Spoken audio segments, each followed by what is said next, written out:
mesure que le temps passe, le progrès a toujours besoin d'un rang de lancement. Une onde numérique ayant pour objectif de répandre un bon message. Un message de paix dans toutes les nations, à partir de Patchis TV, ta vie renouvelée en Jésus-Christ.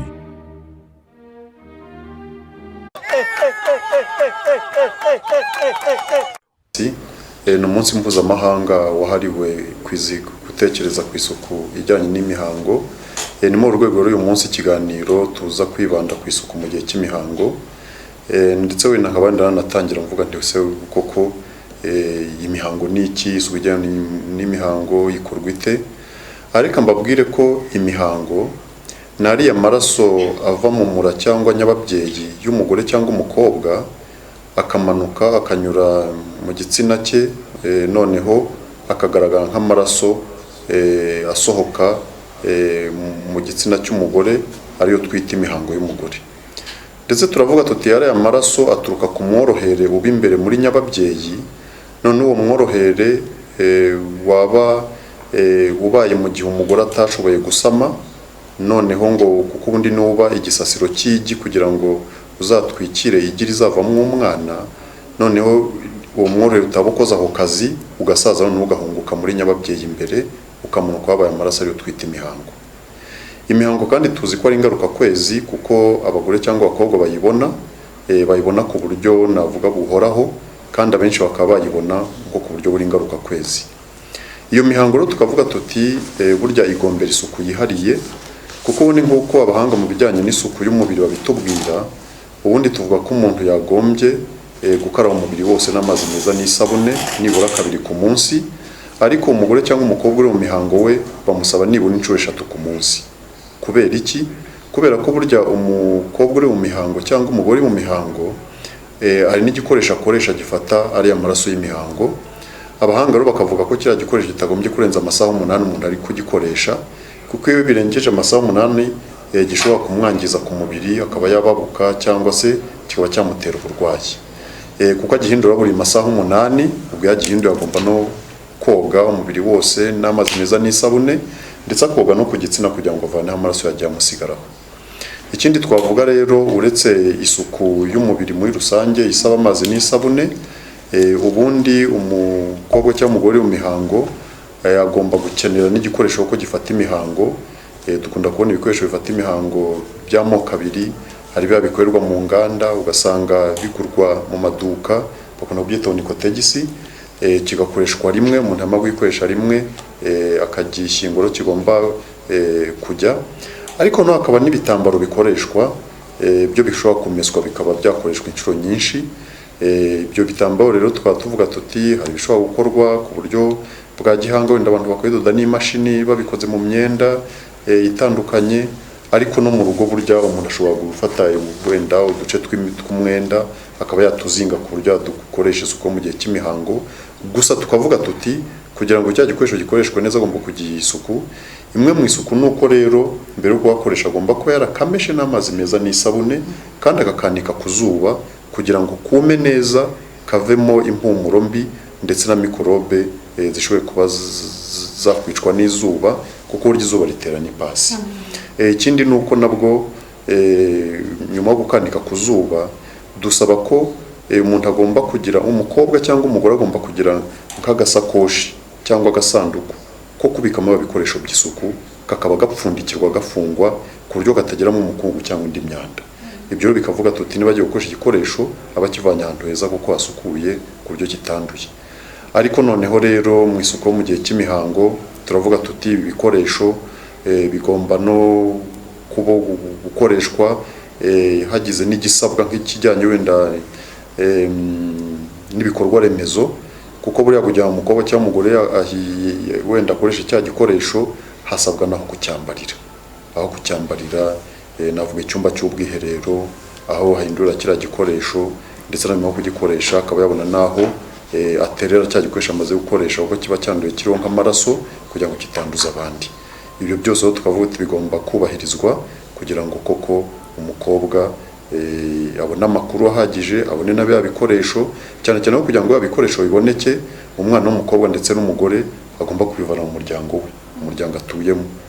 umugabo urimo akaba yafasha abagore n'abakobwa kubona ibyo bikoresho, basaza be, abandi bose bo mu muryango bakaba bamufasha kugira ngo yaba umugore yaba umukobwa abone ibikoresho byo mu gihe cy'imihango, ndetse n'abigurwa n'amafaranga aba yashobora kubona amafaranga yo kubigura. Ariko niba hari naho agomba kwenda guhindura icyo gikoresho, mu muryango hitabwaho ko haboneke abo ubwiherero, ndetse noneho hitabwaho wenda no gukurikirana by'umwihariko umuntu uri mu gihe cy'imihango, ukaba agomba no kwitabwaho, kubwirwa neza, navuga guhumurizwa kugira ngo umve ko imihango atari uburwayi, ahubwo ari ikimenyetso kiri ku mubiri we cyerekana ahubwo ko umubiri ukora neza, ko agomba kubona kukishimira kugira ngo ahangayike kuba yagiye mu mihango. Dr. ndagushimiye cyane amaze kudusobanurira ibijyanye n'imihango icyo ari cyo, ndetse n'uburyo ushobora gukoramo isuku mu gihe wayigiyemo. Hanyuma nk'uko tubimenyereye muri iki kiganiro, dusangira ijambo dukoresheje nimero 0784 91 59 19, hanyuma igiteye ibitekerezo cyangwa se inyunganizi mu kiganiro, hanyuma tukabirebaho tukabicishamo akajisho, byaba ari ibibazo mwabajije mukazabisubizwa mu biganiro bitaha. Twababwiye ko turi kumwe n'abatumirwa batandukanye muri iki kiganiro cya none. Tugiye kwakira Dr.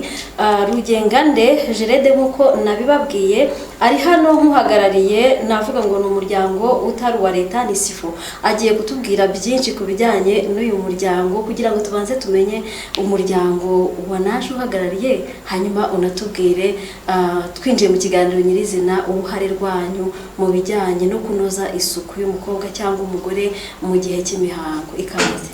Murakoze cyane. SIFO ni umuryango utari uwa leta, amagambo arambuye ni mu cyongereza ni Community Fountain Organization, ni nko kuvuga ngo ni isoko abaturage bavomamo. Uwo muryango rero washinzwe muri 2017, hanyuma ukaba mu byo ukora harimo cyane n'uburezi, dukora cyane uburezi bw'abana, hanyuma ikindi ni isuku n'isukura. Ya suku n'isukura rero habamo isuku mu gihe cy'imihango. Ku byerekeye isuku n'isukura cyangwa se isuku mu gihe cy'imihango by'umwihariko, tubikora mu mashuri, twabikora no mu baturage muri community. Urugero natanga nuko hari nk'aho dutera inkunga ishuri ry'inshuke. Abana b'inshuke ntabwo bajya mu mihango, ariko bafite ababyeyi babo, bamama babo bo bajya mu mihango, ariko bafite n'abakuru babo nabo bajya mu mihango. Iyo rero turi mu nama n'ababyeyi, twigisha bababyeyi ibyerekeye isuku mu gihe cy'imihango, twibanda kuri bo ubwabo, nanone kandi twabwira tuti mufite n'abana bari bagishobora kujya mu mihango cyangwa se bajya mu mihango, kugira ngo mbese bagire amakuru ahagije, bamenye ibikenerwa byose kugira ngo batazagira ikibazo mu gihe cy'imihango. Ariko no by'umwihariko tugira naho dukora muri community atari mu ishuri, isuku mu giturage, mu baturage, mu miryango. Aho ngaho naho tuvugisha iby'isuku muri rusange, tukajya kureba ibyo bari mu gukora, ariko noneho tukibanda ku isuku mu gihe cy'imihango, kugira ngo ababyeyi bakiri mu mihango cyangwa se ababyeyi bafite abana bakuze bari mu mihango cyangwa se abitegura kujyayo, nabo bagire ya makuru, bamenye uko bazitwara, bamenye inama z'abana, bamenye ibikoresho bazakenera, mbese kugira ngo imihango niyamukije bitazaba ikibazo. Urakoze cyane. Nshimye ko utubwiye ko mukorera mu bigo by'amashuri, ndetse mukagira n'uruhare mu kuganiriza ababyeyi, mubabwira uburyo bazateguramo abana babo. Ariko se tukibaza tuti, kugira ngo umukobwa cyangwa umugore anoze iyo suku hakenerwa ibikoresho byo kunoza iyo suku. Ese mwaba mufite buryo ki mubagezaho ibyo bikoresho cyangwa se no kubaganiriza gusa? Ese inkunga mwaba mwifashisha mukora ibyo ngibyo zaba ziva hehe? Icya mbere nuko kugira ngo isuku mu gihe cy'imihango ibungabungwe, hakwiye kuboneka amakuru. Dutanga amakuru rero, ni ukuvuga ngo turigisha, tukerekana nyine nk'ibyo Dr. yavuze, imihango ni iki, tukabereka ko nyine ari igihe byanze bikunze umwana w'umukobwa anyuramo, igatangira igihe cy'ubugimbi, ikazarangira igihe cyo umugore acuze. Tukagerageza kumvisha yuko hari impuha, hari ibintu by'umuco bigenda biza bivuga ku mihango, tukabereka yuko ibyo bintu bishobora gutera ingorane kurushaho. None bamaze kubona amakuru rero, ku byerekeye ari ababyeyi mu miryango ari abanyeshuri, tubabwira ubu bwoko bw'ibikoresho bakoresha, ari ibikorwa remezo ari ibikoresho, ariko noneho tugeza naho tubereka yuko bya bikoresho bakoresha cyane cyane nyine igihe bari mu mihango yuko birahari, ariko hari igihe biba bihenze, hari imiryango idashobora kubigeraho, noneho tukabigisha n'uburyo bashobora kubyikorera kugira ngo bazajye babyifashisha mu gihe badafite uburyo bwo kugura biriya bikorerwa mu nganda.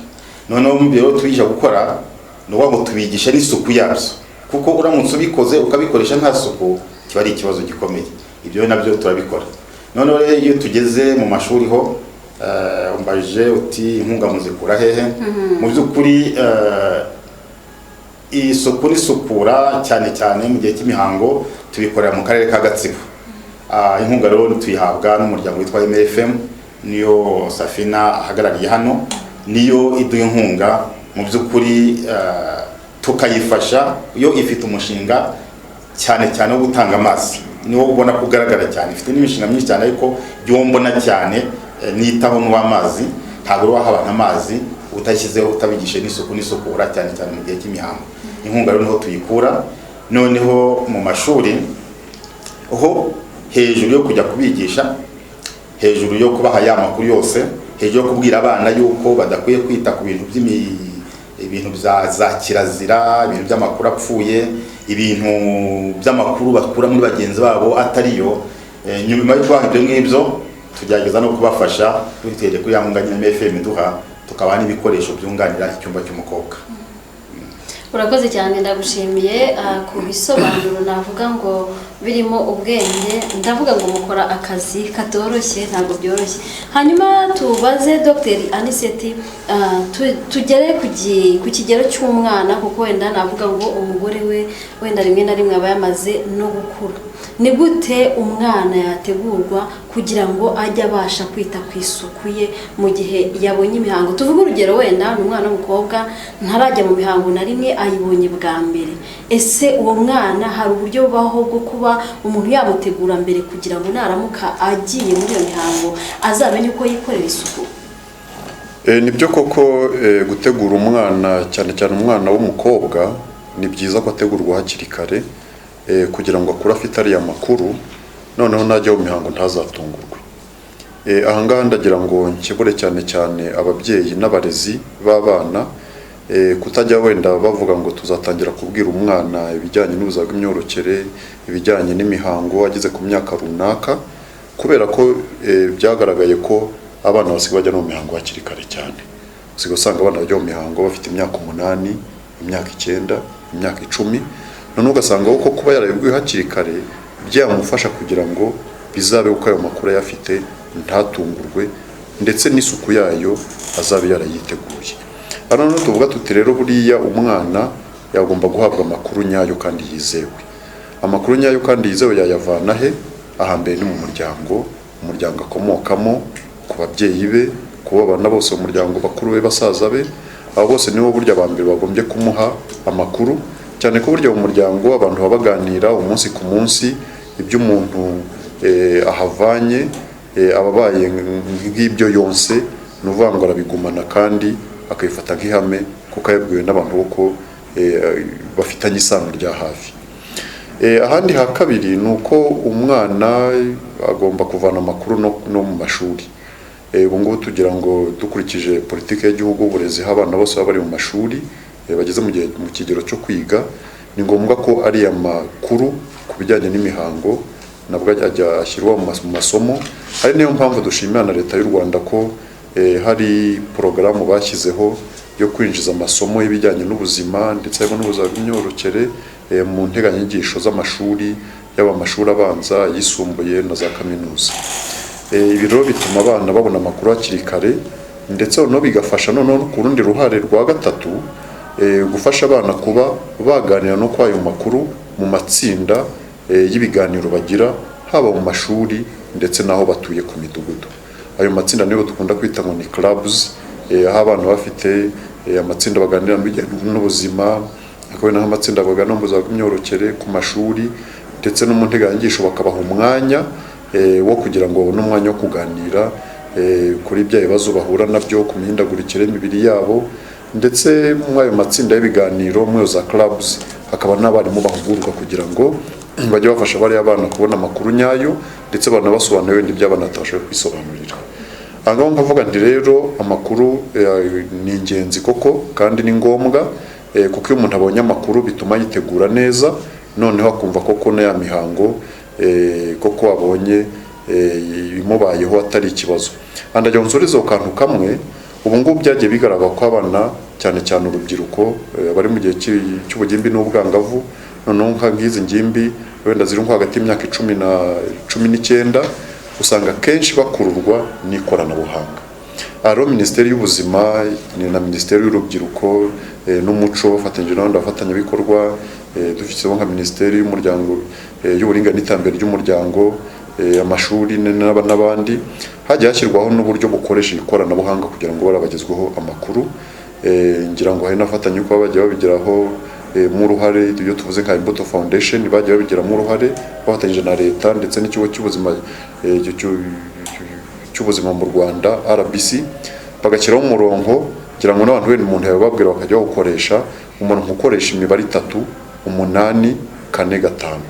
Iyo porogaramu ukoresha telefone ya MTN ushobora guhamagara 8 4 5 cyangwa se ukandika akanyenyeri 8 4 5 urwego, ukohereza ugafata n'uhamagara, none ukabona amakuru ku bijyanye n'ubuzima bw'imyororokere n'ibindi byose muri rusange.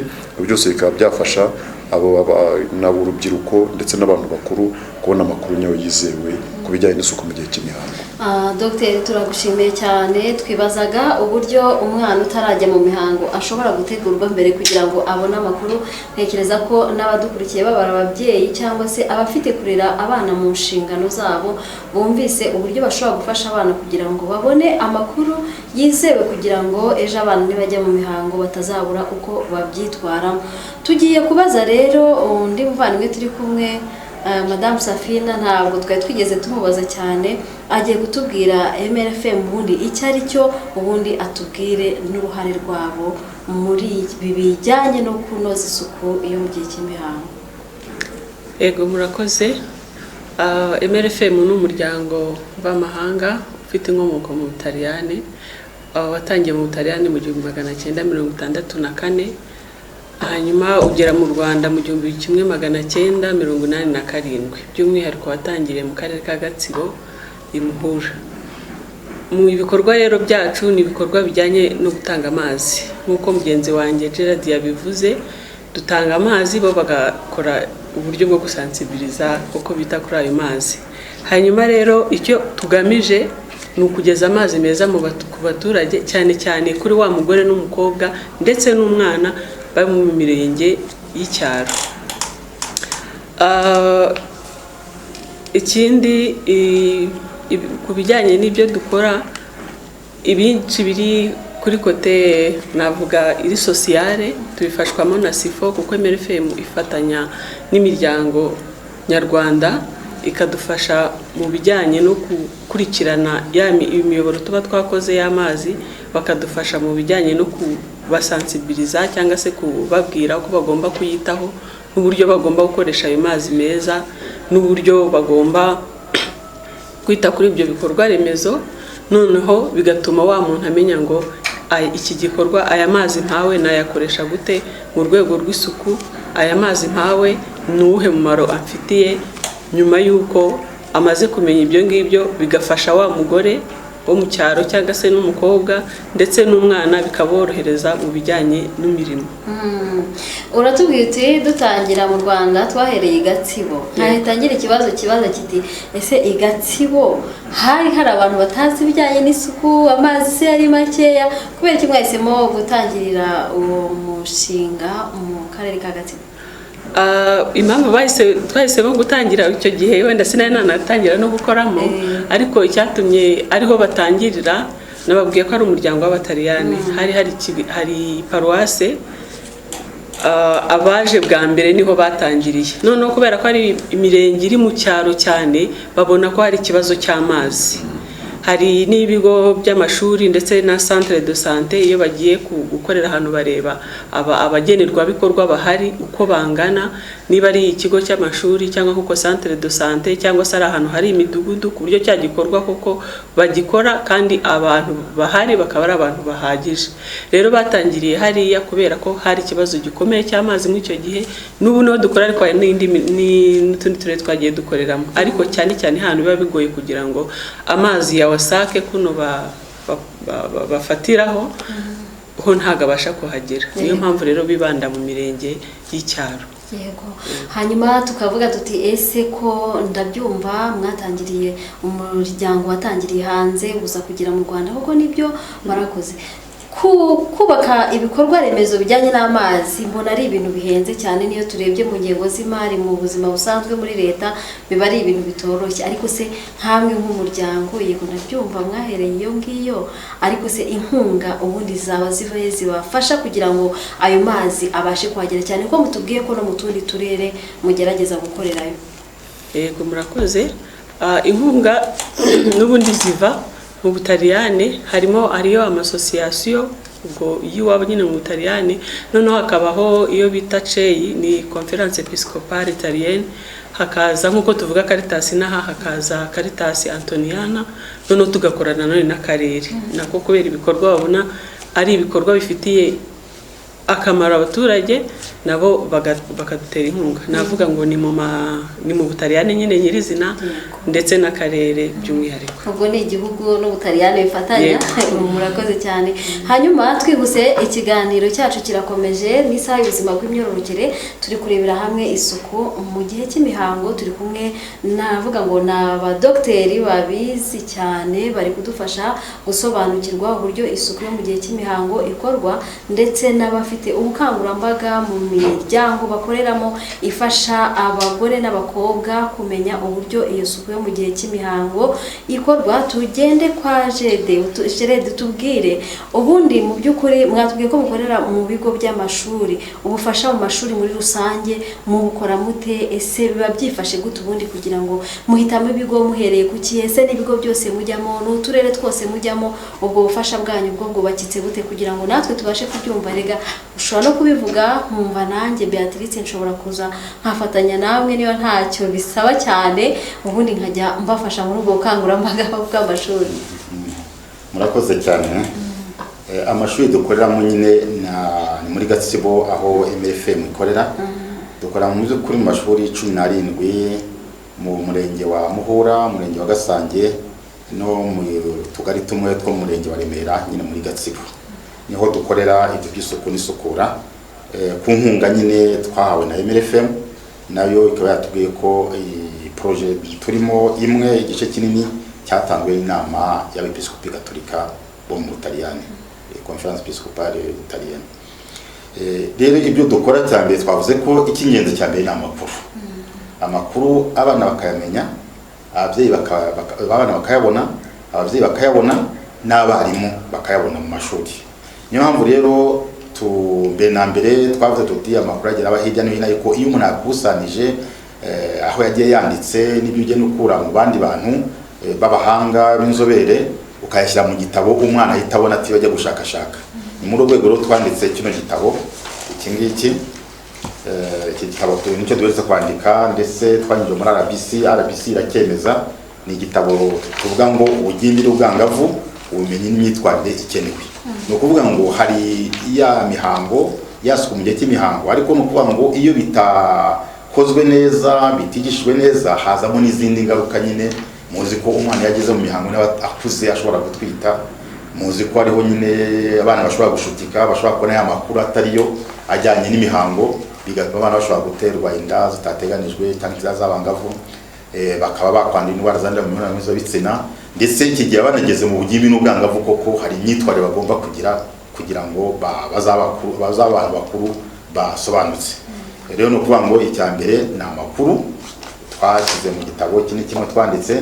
Iki gitabo abanyeshuri bagomba kugisoma, n'ababyeyi n'abarimu, none abarimu bakanakifashisha kugira ngo bahugure abanyeshuri. Niyo mpamvu twashyizeho n'ikindi cya kabiri cy'inyobora abarezi, bazifasha umwarimu bazifashisha kugira ngo bahugure abana muri bino byanditse aha ngaha.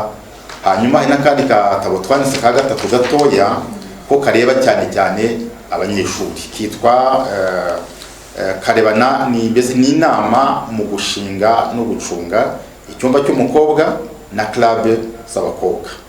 Icyumba cy'umukobwa ni icyumba nyine bifashisha mu gihe bari mu mihango, buri shuri rakigira kuko ni politike y'igihugu, ndetse leta ishyiraho amafaranga kugira ngo hagire ibikorwamo. Ni ngo kugira ngo icyo cyumba kibeho gicungwe neza kigira akamaro, twanditse ku gatabo kugira ngo amashuri n'abanyeshuri babimenye, noneho kandi kugira ngo abanyeshuri nabo b'abakobwa baba bakeneye no kuganira bagasangira ubunararibonye, none bakabikora mu club mu matsinda yabo y'abakobwa n'abahungu barimo. Aho no kuvuga ngo nabo tubigisha kugira ngo ayo club bayakore, noneho banayacunge bayayobore agira amategeko. Barongo mbere ya mbere amakuru twashyize tuyashyira mu bitabo twandika.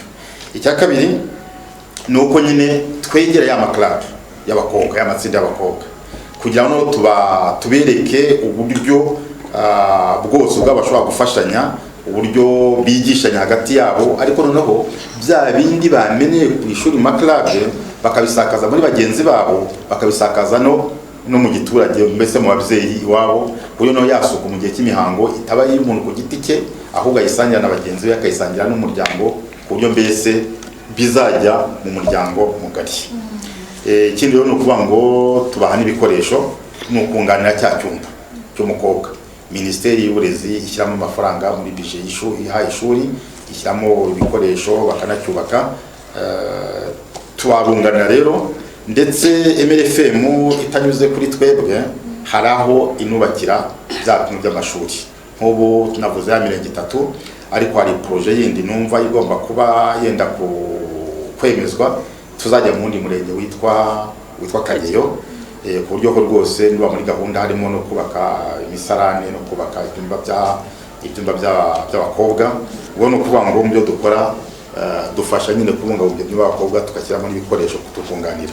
Ikindi uko dufiteyo umukozi twakwita ko n'umujyanama, yabaye ngombwa ikigo kiramuhamagara, yabaye ngombwa ashobora kwegera umwana runaka kugira ngo mbese abafashe mu byerekeye isuku mu gihe cy'imihango. Yego, urakoze cyane, ndagushimiye. Hanyuma tukiri aho ngaho, ese iyo witegereje ukabona uburyo SIFO ikoramo, ubona buhagije?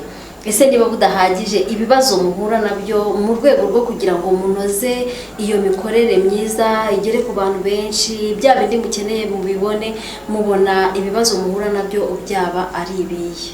Ikibazo cya mbere ni ikibazo cy'uburyo nyine cy'ubushobozi cy'amafaranga. Twagize amahirwe nyine MRFM iduhitamo kugira ngo tuyifashe iyo volet sociale y'amazi, kuko amazi nyine abaturage bakeneye ko agomba kuba n'ibindi by'isuku. Tugakora nyine mu mirenge 3 nk'uko nabwiye, imirenge yuzuye n'igice cy'umurenge, umurenge wa Remera dukora mu gice kimwe. Tuzajya no mu wundi murenge, bazadutera inkunga tuye mu wundi murenge, ariko birumvikana yuko mu z'ukuri byakabaye byiza tukoze nka Gatsibo yose, kuko birebye munsi ko ari ikibazo cy'abakobwa baterwa inda bakiri abana, burya bituruka mu mihango. Ntamenye bakamubwira bati, bakamubeshya iby'imihango, bakamubeshya n'iby'isuku y'imihango. Iyo turamutse dufite uburyo twagenda tukajya kure, tugakora ahantu hanini cyane. Ubwo rero nukuvuga ngo hari ikibazo cy'uburyo, ikibazo cy'abaterankunga, kuko dufite umuterankunga umwe dushima cyane kuko adufasha. Hanyuma iki nanone iyo tugiye kwandika, burya kwandika biragora, nako ntibigora ahubwo birahenze. Niba ngo hari ukwandika, noneho hari no gushyiramo amashusho. Urabona ko dufashe igitabo nk'iki ngiki tukagira amashusho, aya mashusho abavuga nk'ubu tuvuge. Urabona ko hano hejuru hari ishusho ya Sugar Daddy, ari gushaka umwana w'umunyeshuri. Ibiro kugira ngo uzabishushanishe nabwo abashushanya barahenda. Hanyuma nanone kugira ngo uzagitunganye neza, ugiye design gise gutya kimera gutya, nabyo birahenda. Ugasanga rero ibi bintu bisaba uburyo bukaba bwo tutagira buhagije, ariko twashimishwa nuko MRFM yaduteye inkunga byibura ibikaza, kuko igitabo nk'iki ngo twacyanditse ku nkunga nyine irebana ya mirenge turimo, ariko buri wese ashobora kuzakibona akagisoma, ndetse ashobora no kuzagira ati mushyire byinshi muduhe, kuko RBC muri recommandation yaduhaye yatubwiye yuko ibitabo byo gukoreshwa n'abantu bose byo kubyiharira. Urebye rero nta zindi mbogamizi uretse ubushobozi. Urakoze cyane ndagushimiye. Hanyuma tugende kwa Madame Safina adufashe. Yatubwiye ibyo bakoze nk'umuryango ugeze mu Rwanda aho bageze bakora. Ese murateganya gukora iki mu myaka iri imbere? Ese nta buryo buriho bwo kuba mwajya mu tundi turere kugira ngo n'abandi bakobwa cyangwa se abadamu babashe gusobanukirwa muri hafi yabo? Murateganya iki mu myaka iri imbere? Murakoze. Nuko yarabivuze, hari projet z'imyaka 3 dufite, harimo uwo nguwo Kageyo. Uko nabibabwiye, twebwe n'ubundi cyo twibandaho cyane ni amazi meza, no kugeza amazi meza ku baturage. Amazi ni isoko y'ubuzima, kandi isuku igira isoko. Bivuze ngo amazi ahari, isuku nayo biragendana. Hanyuma mu karere ka Gatsibo, mu mirenge 3 turimo gukoreramo, turimo gusorezamo, harimo Gasange, Remera na Muhura. Hari projet yindi yajemo, nuvuga ngo kuri iyo projet ijyanye n'amazi, hari projet yindi yajeho yo kubaka ibyumba by'abakobwa, hakazaho nayo n'amatoilette yubatse ku buryo bugezweho atari nka ya kera kuri ibyo bigo n'ubundi umuvandimwe Gerard yatubwiraga. Hanyuma hakaza mu murenge wa Kageyo, ubwo ni projet y'imyaka 3 tuzatangira umwaka utaha, ko ari umwe ngo niki duteganya gukora. Naho turifuza ko hagera amazi meza ku buryo bushimishije, ku buryo abaturage b'umurenge wa Kageyo babona amazi meza. Ubundi twifuza kuko Gatsibo bari mu turere dufite ikibazo cy'amazi. Twifuza ko twakagombye byibuze kuvuga ngo 100% dutanze amazi meza mu karere ka Gatsibo, niyo suku ikaboneka, nizo ndwara zikagabanuka, kuko hariho indwara turabizi neza, hari indwara ziterwa no kugira isuku nkeya, nk'inzoka, kuvuza abana bya hato na hato, abana guhagarika amashuri bajya gushakisha amazi. Ibyo byose ni ingaruka zo kubura amazi meza. Rero mu myaka 3 iri imbere niyo gahunda dufite, ni ibyo byumba by'abakobwa mu bigo by'amashuri, mu bigo bahisemo biri muri iyo mirenge ko ari 3, n'uwo nguwo wa Kageyo wa 4. Urakoze cyane, turagushimiye Dr. Anicet. Turakubaza tuti niki wavuga ku bw'iki kiganiro, ubwira abadukurikiye nizihe nama watanga niba dushishikariye gukora isuku yo mu gihe cy'imihango, nuko hari ingaruka ku muntu utanogeje ya suku neza. Hanyuma rero turi kwibanda kuri iyi suku, niki wavuga muri aka kanya ubwira abadukurikiye muri iki kiganiro? Icyo navuga uyu mwanya cyane cyane ku itariki ya 28 Gicurasi, kuko ari umunsi mpuzamahanga w'isuku y'imihango, ndagira ngo mbwira abantu ko buriya imihango ari ikimenyetso kigaragaza ko umukobwa yageze mu bwangavu, kandi umubiri uri kumutegura kuba umubyeyi w'ejo hazaza. Ko rero abantu bashiruka, navuga amarangamutima bakayagabanya, aho kugira ngo babifate nk'ibintu biteye isoni, nk'ibintu bitaganirwa bya kirazira, ahubwo imihango ikaganirwa aho abantu bari, kandi ntibabiharira abantu b'igitsina gore gusa, ahubwo n'ab'igitsina gabo bakagira uruhare kugira ngo amakuru asakara aho agomba kugera. Umwana w'umukobwa cyangwa umugore abona amakuru nyayo atuma ashobora kunoza neza isuku mu gihe cy'imihango. Ariko noneho umuntu wese agira uruhare kugira ngo n'aba bikoresho byo kunoza isuku mu gihe cy'imihango biboneke. Aha ngaha ndagaruka by'umwihariko ku ruhare rw'umuryango, kuko umuryango nyarwanda turabizi ubamo za birantega nyinshi, cyane cyane kuko igihe cy'iterambere abantu babirukanka bashaka imibereho, ugasanga umwanya wo kuganira mu rugo haba hagati y'abantu bakuru, umugabo n'umugore ntuboneka, ariko no byagera no kuganira hagati y'ababyeyi n'abana cyo ugasanga ni ingorabahizi. Aro turakangurira abantu ko mu rugo rwose, mu muryango niho hantu h'ingenzi umwana yakura amakuru ku mihango, akaba azi ko yabwiwe neza n'umuntu utamubeshya. Kuko tuvugishije ukuri, hari igihe umwana atabona amakuru nyayo, none ugiye kuyamuha akayamuha we amubeshya, anagira wenda ngo agire ikindi amukoresha. Aha ndabaha nk'urugero k'abana b'abakobwa bageze mu kigero cy'ubwangavu, usanga abagabo cyangwa abasore babashuka ati imihango kugira ngo itazakurya, ati waza ugakora imibonano mpuzabitsina, ati hari n'abajya badusetsa ngo bashuka abana ati niba imihango ikurya undaguha urukingo rw'amezi 9, ariko niyo murumva urukingo rw'amezi 9 bamubwira yaba ari kugira ngo amutere inda, kandi ni nacyo kibazo turi kurwana nacyo mu Rwanda, aho usanga kuko inda mu bangavu ikigero kigenda kizamuka, imirire zamuka buri munsi, bigaragara kuko ari ikibazo gihari kandi gikomoka kutagira amakuru nyayo. Reka rero twese rero nta usigaye inyuma, tuve mu magambo, wenda tujye no mu bikorwa.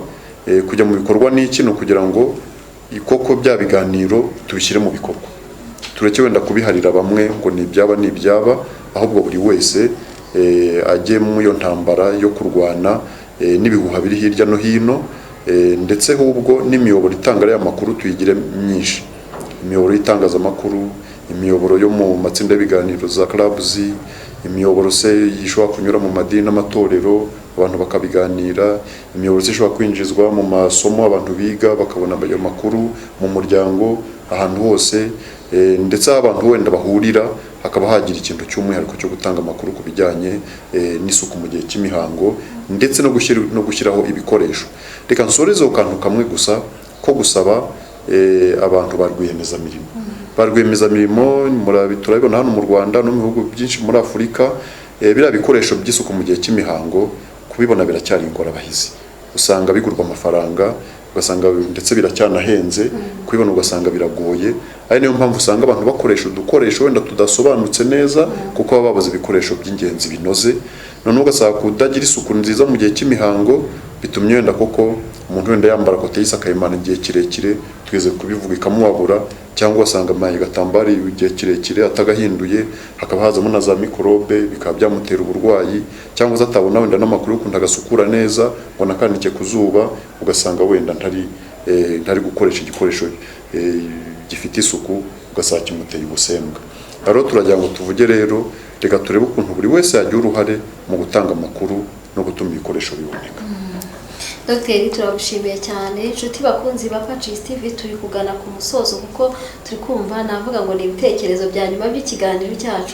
Hanyuma abanditse ibibazo n'ibitekerezo tuzabisubiza mu biganiro bitaha, cyane ko iminota irimo kugenda idufata nk'uko bisanzwe, tuzabisubiza. Hanyuma tubaze Madame Safina nyine nk'umuntu w'umudamu nyine birumvikana, kandi mvuze ngo biratureba cyane twebwe